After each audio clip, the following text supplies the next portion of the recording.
Hi, this is The Beat, and we're at San Diego Comic-Con. We're talking to the creators of The Dragon Prince, and we're going to talk about Season 5. So first off, I wanted to say thanks to our sponsors, Mad Cave and Global Comics. And with that, let's launch into Season 5.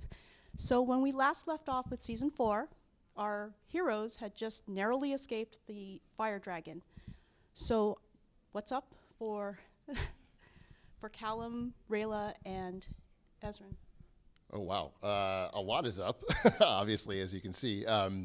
No, this season sort of really ramps up, I think, the adventure of the show. So we get to go to a couple of really cool places that we haven't seen before, like Scumport, and meet some characters that are really interesting, like Finnegrin, and go to see Sol Regum and all kinds of really cool stuff. So hopefully season 4 was sort of an introduction back into the world and stake setting, and now we're sort of off on the full adventure. The clock is ticking. There's definitely a chase going. It's like two teams chasing each other. It's a little bit more fast-paced and adventurous than we've seen in the past, and there's a lot of shenanigans on the ocean. Nautical shenanigans was season the 5 alternate title for season 5. Yeah. So a lot of waves and rain, and I don't know how much sword fighting we have, but we definitely have some intense action going on. Yeah. Okay, so with that, Claudia has become the big bad, kind of. And what I want to know is, she has these redemptive qualities that occasionally peek out. Is it getting harder and harder for her to redeem herself? She manifests villainous and monstrous qualities very specifically, but she's doing it for a very relatable human reason. She's trying to save her father, and so again, it's like she's not the big bad in her own mind. She's just doing what she has to do to make that happen. Claudia is really special. She's unique. She's complicated. She's evolving. She's compromising some of her morals along the way to get the things that she feels she needs. But I think that's part of what makes her so compelling. And she's in love. And so what kind of mischief can we expect from the Tidebound elves? Well, we meet a couple categories, right? We meet some sort of a traditional Tidebound elf archmage who's very powerful and uses ocean magic, and we meet some criminals and villains who are Tidebound elves. The villain is fantastic. So Finnegrin is really something we're very proud of in the season, I think. And how about Erebos? Does he escape? Does he? This season? Does he? Almost, maybe. I mean, it's almost. You got to watch. I don't know. I'm not sure. It's a mystery. It's a mystery. It's almost as if there's a mystery of Erebos. Oh, that's a great name. Does he possess Callum again? No.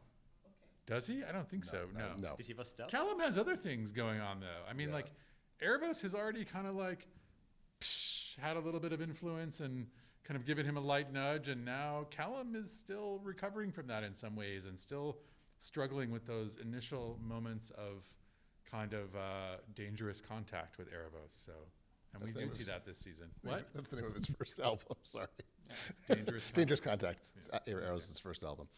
Right. His second album is Emotional Justice. Yeah.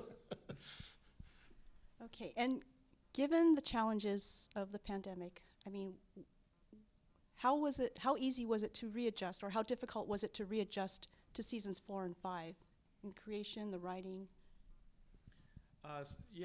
It's honestly been a journey, and we had great partners helping us out, and people that come on the show, like, this has been a little bit of an eye-opening experience because I came back to the show. Yeah. We all had a break. We got picked up, and we all came back, and we did our best to bring the band back together. Of course, it was during the lockdown. I moved here with my family. During the lockdown, which is from Denmark, was pretty tricky. You couldn't borrowed my car. I borrowed your car. Yeah. Sorry about that. No, and then you can buff that out. You got me some Danish candy. It was awesome. But everybody's working from home. Like, the show is 200 people, and it creates a lot of freedom. We can hire people in Italy. We have people in, most of the crew is still in Vancouver and Los Angeles. But people can work from home. They can sort of like check in when they want to. the good thing about animation is that you have a shot or a sequence you have to do. So as long as you get the job done and you do a good job, it's sort of like it's been sort of pretty good for us. Like communication is key.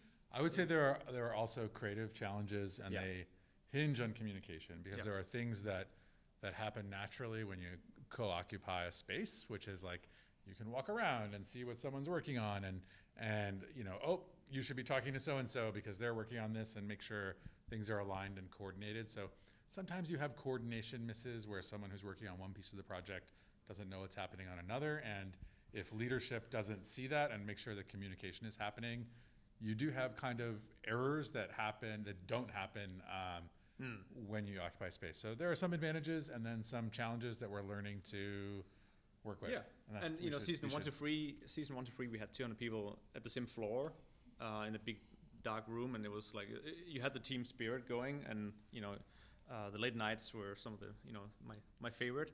And now that's a little bit more. I'm sitting in my closet working at night, but you're still on Slack talking to the animators and the directors. He literally is sitting in a closet. That's not. I turn my closet into my. Yeah. Works great. Okay, so at Comic-Con, I know it's only day 2. What have you seen that has interested you the most, or anything special so far? I've noticed that that there's been a little bit of it's a little bit more about the attendees, like the fans themselves this year. A little less about the big, huge Marvel show panels. Like it's a little bit more about the comics, a little bit more about people dressing up, and I actually kind of like it. It's like it feels busy, which is I like that. It's not like it's empty here at all. None of us really knew, right? Like we were sort of like, oh, what's going to happen? But walking the floor, there's actually such a great feeling on the floor this year. So I'm sort of liking it. I always find it overwhelming and inspiring at the same time. So it's like, oh my gosh, there's so much art and so many people doing amazing work. How can I ever do amazing work again? There's so much amazing work. Oh, that's so cool. People are, and I love that. So ultimately I come away like just feeling like it's great that people have a chance to create their worlds and characters and tell their stories, and that there are people who are here who are hungry to consume it and share it, and I love that. Okay, so with the Dragon Prince, I know there's 2 additional seasons on top of this. Do you have any other projects in the queue that you're working on? Yeah, we are working to build new worlds and stories that are all new.